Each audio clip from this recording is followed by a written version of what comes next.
Coming up, the first postseason results are in. We're going to do some bracket breakdown and recap the top headlines from the week that was in high school hoops. Good rebounders are extremely valuable, and Roosevelt's Tristan Teichmeier is one of the best in South Dakota. We'll go one-on-one with Roosevelt's resident glassman. Now that the postseason is officially upon us, it's time to start talking about Cinderella. Which teams could complete a fairy tale run? Jason will cover that and more in this week's high school hoops forecast. All that plus previews, picks, and our upset specials. Varsity Sports starts right now. And how is everybody doing? Alongside Jason Andera, I am Jay Elson. Welcome to another edition of Varsity Sports. Well, Jason, I can hardly believe that we're talking about this already, but the postseason has arrived. The march to the state tournaments has begun. Yeah, teams are definitely ready, and you can tell a little change in the tempo of the play on the court, and the intensity is up a little bit. And this is when these neutral fans start to heat up a little bit and really get ready for some March basketball just around the corner. Now, we're going to tip things off tonight by taking our first look at this year's postseason picture. The girls' Class B playoffs are underway in North Dakota. The region tournaments are now set. Region 1, 2, and 7 are using the super regional format, while the rest of the district tournaments are already done and have set up those regional brackets. Yeah, you look at Region 1, and a team like Maple Valley is kind of down a little ways in the super regional, but they have got a star power like Riley Newdell, and they can make a little bit of a run. You see, District 5 has a lot of strong teams, so when you look at that region, I expect District 5 to dominate. You look on the other side, and you see, again, the super regional going on in Region 7, and, you know, our three-time defending champion Bishop Ryan still won their district. They're going to have a tough time getting out into state, getting past a team like Rugby, but, man, they keep on winning in their ways. And some other headlines to take a look at now. DeAndre Simpson of Partial went over the 1,000-point total on February 8th against Tioga. He joins Monty Goodbird as the second Partial Brave to reach the milestone this season. Meanwhile, St. John's Dalton Poitras surpassed the 2,000-point plateau on Tuesday night in a 70-58 win over Rowlett Wolford. He's averaging over 29 points per game this season's got his team out to a 15-2 mark. In South Dakota Piers, Brevin Kaiser eclipsed 1,000 points. He has moved up to number 5 on the Riggs High School all-time scoring list.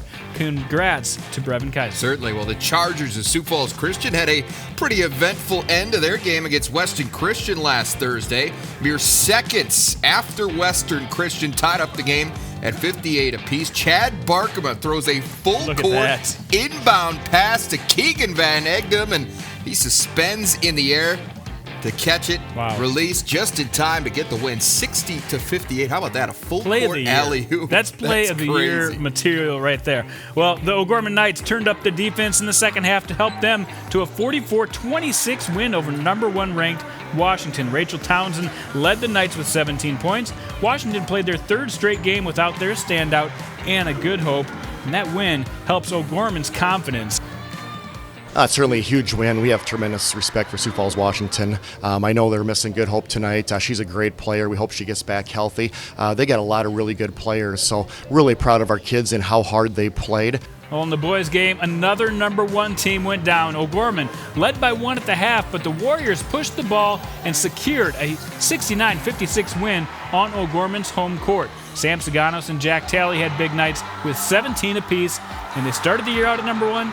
And now at the end of the year, they vault back to number 1. Washington's rolling right now. They're playing some really good basketball. All right, well, Tristan Teichmeier is a solid all-around player for Sioux Falls Roosevelt, but it's his ability on the boards that helped turn him into one of this year's top recruits. We'll have more on the Rough Riders senior standout after this. Varsity Sports on Midco Sports Network is presented by Mitchell Technical Institute, Shields, and Farmers Union Insurance Agency. There is a list of things to like about Tristan Teichmeier. He's a hard worker, extremely coachable, versatile, and athletic. But most of all, he is relentless. Here's more on the rider who loves to rebound. One of the first things you notice about Tristan's game isn't necessarily his ability to put the ball in the hoop. Yeah, I truly love rebounding. I don't know why.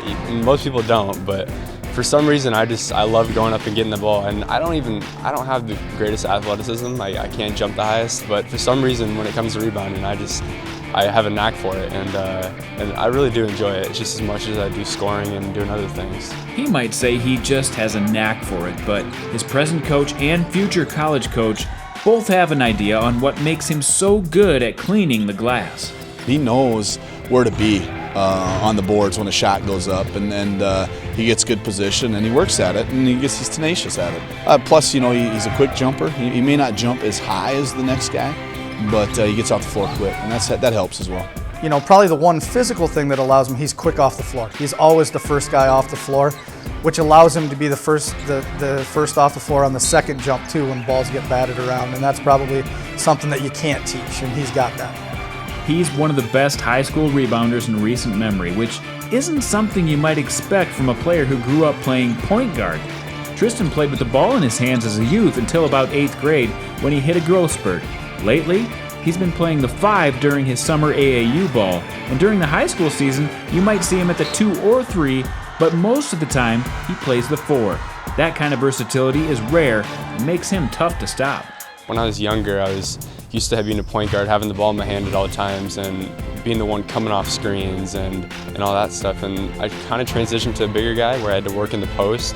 Now that I've kind of hit my senior year, I'm kind of transitioning into a wing post guard kind of play where I can do a little bit of everything, and that involves me shooting 3-pointers, getting to the basket, posting up. I can do whatever I need to for the team.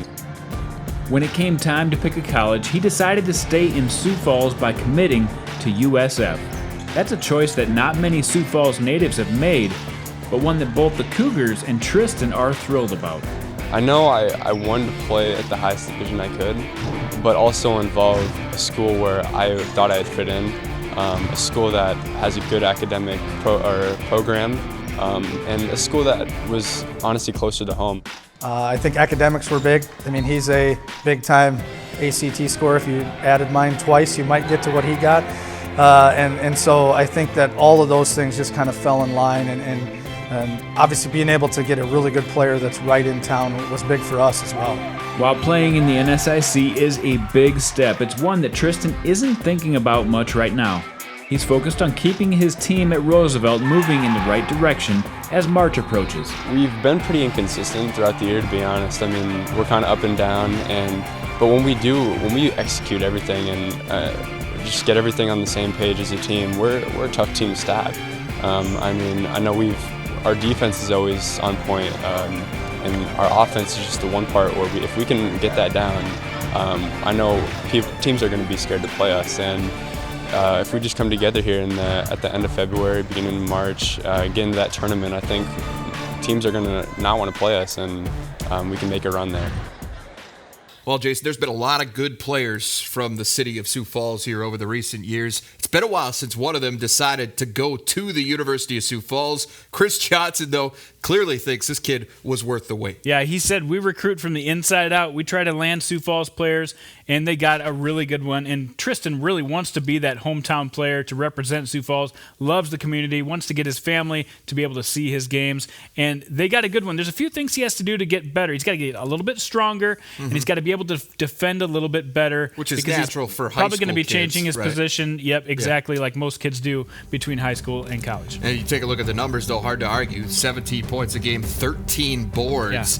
Yeah. And you were talking a little bit, too, about just maybe his touch around the rim. If he improves that, look out. And that comes with strength. I think the stronger you get, the more you can finish around the hoop. Sure. If he can get some of those inside shots to go in, the way that he's increased his outside shooting this year, watch out. This could be a really dangerous player at the next level. So versatile. We talk about all these guys on this part of the show, how versatile they are, but this guy is literally a guy that could play anywhere from 1 to 5. Absolutely. All right, well, look forward to seeing him play here in Sioux Falls over the next few years. All right, well, some teams have had a championship look all season, while others are just starting to play their way into the picture. Coming up, Jason's going to give us some off-the-radar contenders in this week's High School Hoops Forecast.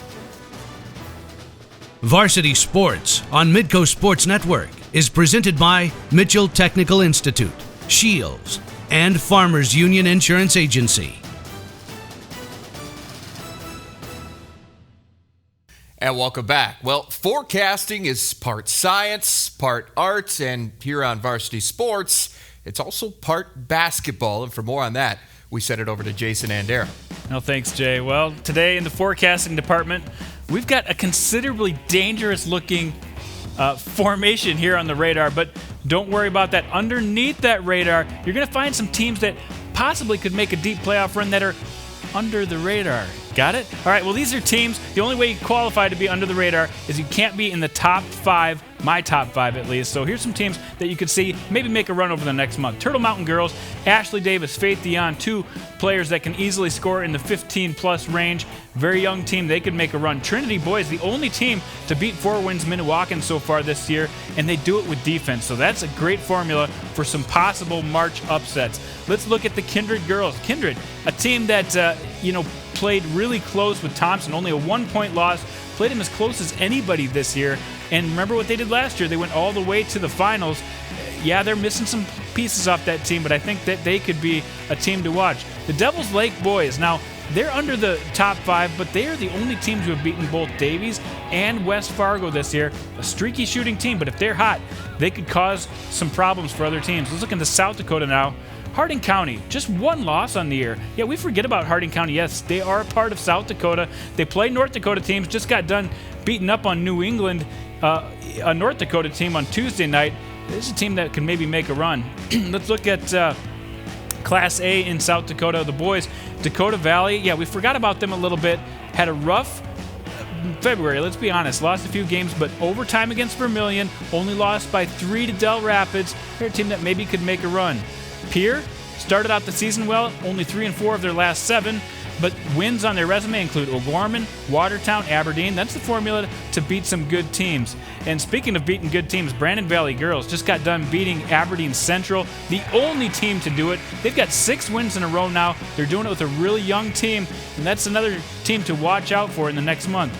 Webster made a great run last year in the state tournament, 12 wins in a row right now, and 9 of those teams in that 12-win consecutive win streak are 500 or above, so they're beating good teams. And then the Wabe Summit Girls just got done beating Warner on Tuesday night. They haven't been able to get to state in a few years because they've had to get past Warner. This year, I think they'll be able to get past Warner and maybe make some noise. All right, well, let's look at our mini Thunder report. Yes, there are dunks in North Dakota. I know some of them, we just got some still pictures up, but here's Deshaun Eikens dunking. So we know there are dunks in North Dakota.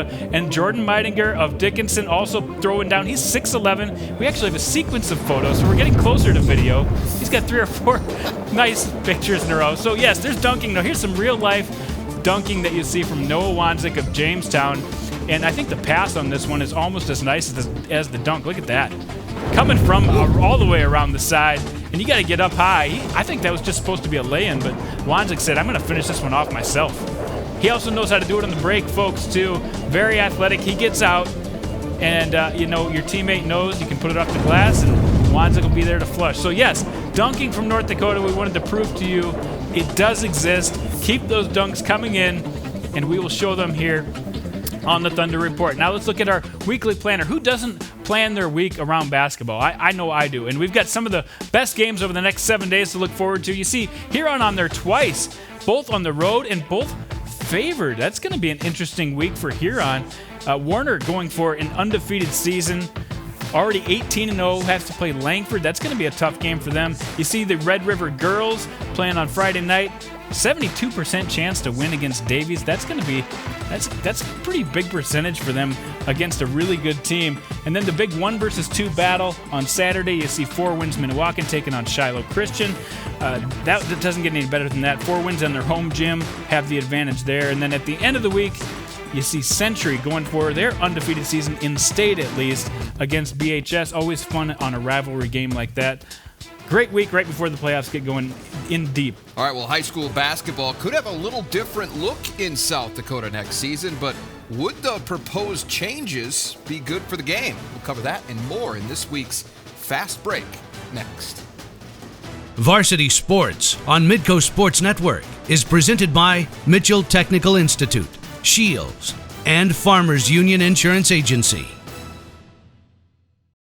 And welcome back. It's time for the Fast Break now. I've got a 4-pack of fast-paced questions for Jandy, and we'll put up the shot clock, see if you can run it without a violation. Let's get started. We've had ample time, I think, now to get a read on most of the teams out there. And let's take a look at the ladies first. Who has the best chance to repeat as champion?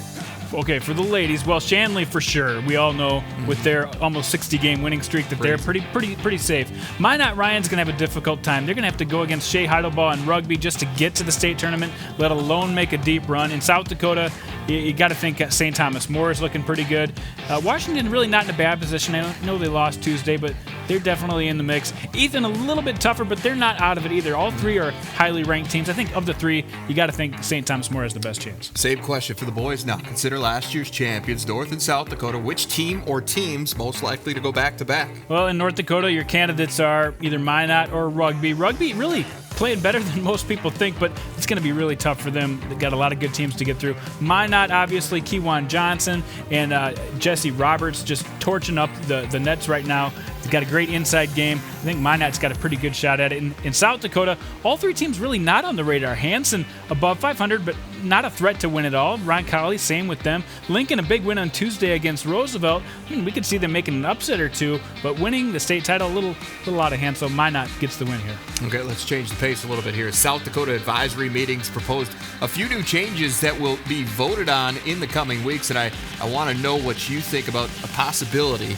of the Class B adding a shot clock. It's something we've talked about before. Yeah, it's a no-brainer for me. I mean, obviously cost is a little prohibitive for some of these schools, but I think at this time they've had enough time to figure out a way.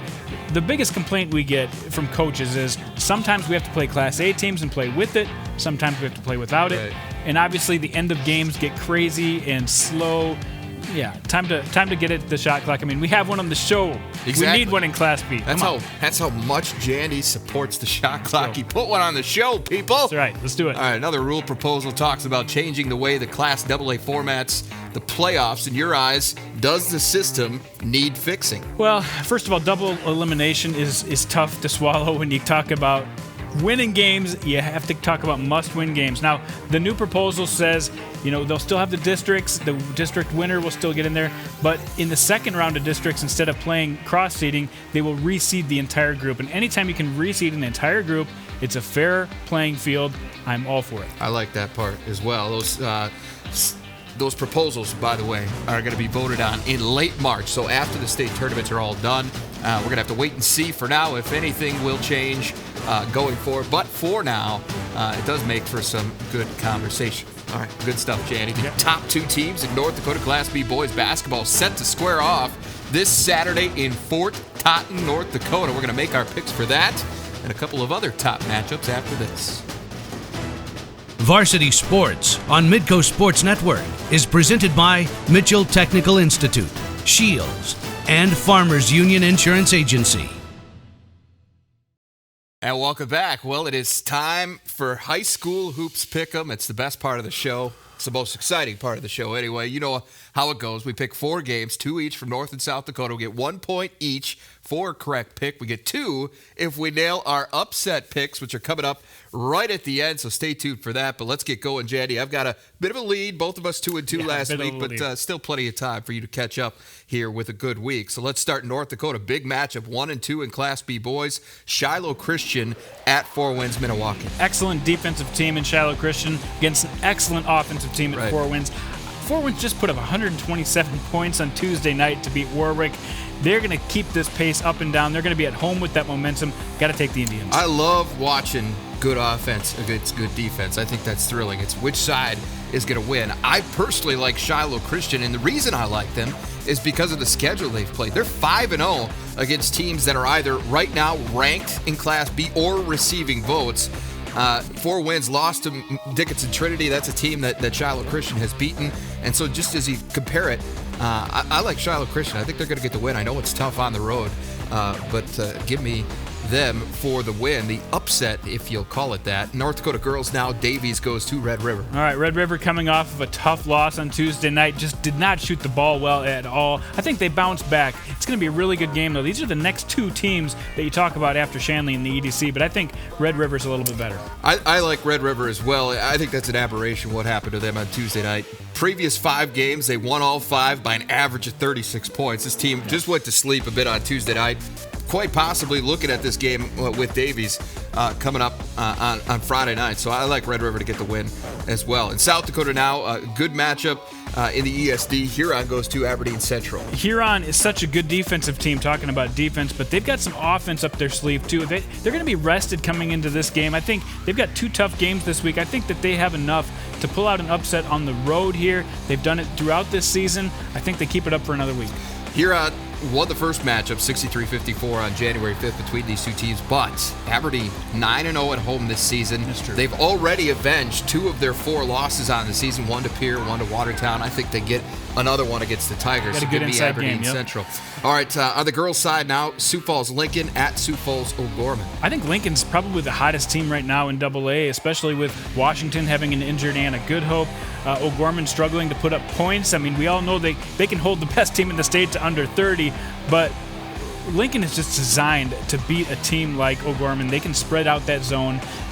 They're the one team that can handle them. I think the Patriots win. Patriots are designed to beat a team like O'Gorman. They did beat them the first time they played on January 29th.